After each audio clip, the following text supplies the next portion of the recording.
Mid-morning on the plains, the sun glints off the red earth.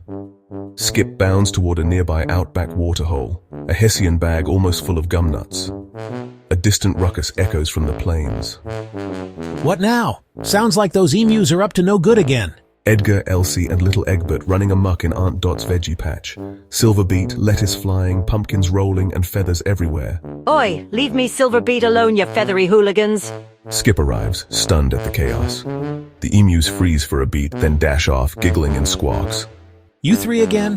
What is it this time? Boredom, curiosity, or just plain feather-headedness? We were just aerating the soil. Right, and I suppose that scarecrow tripped and tied itself in knots too, eh? Skip gives chase, not too fast, just enough to keep the emus within view. They dart behind a wattle bush and pop back out like spring-loaded feathers. You lot could outrun a willy-willy in a wind tunnel. Slow down for a tick.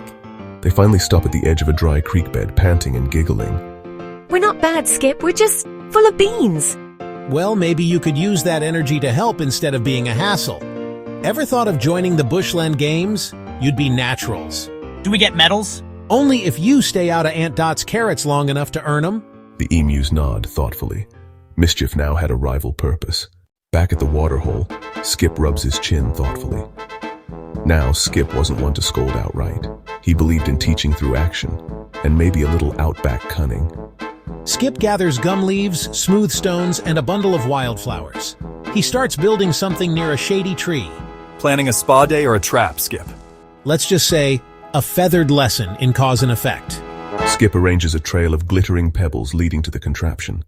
A mini maze made from logs and reeds, filled with bouncing twigs and harmless squeaky branches. The emus, predictably curious, follow the trail. Once inside, they trigger the maze's surprise. A playful puff of red ochre and a flag that reads, "Nice try." It's a game. We love games. Wait, are we being taught a lesson? Just showing you can have fun without flattening someone's veggies. Later that afternoon, Skip and the emus replant Aunt Dot's garden. Egbert carefully lowers a seedling into place. So this goes in roots first, yeah? You've got it, Sunshine. And maybe next time knock before tearing through my patch. The emus weren't bad. They were wild when their mom wasn't around. But with a bit of patience and a clever ruse, even the cheekiest critters can learn to tread lightly. All right, you featherbrains. Who's on watering duty tomorrow? Not it. Laughter rings across the outback.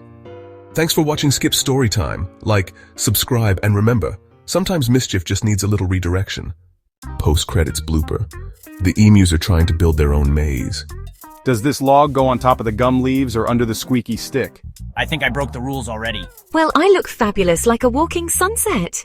Skip watches from a distance, shaking his head and chuckling. At least they're not an Aunt Dot's silver beet.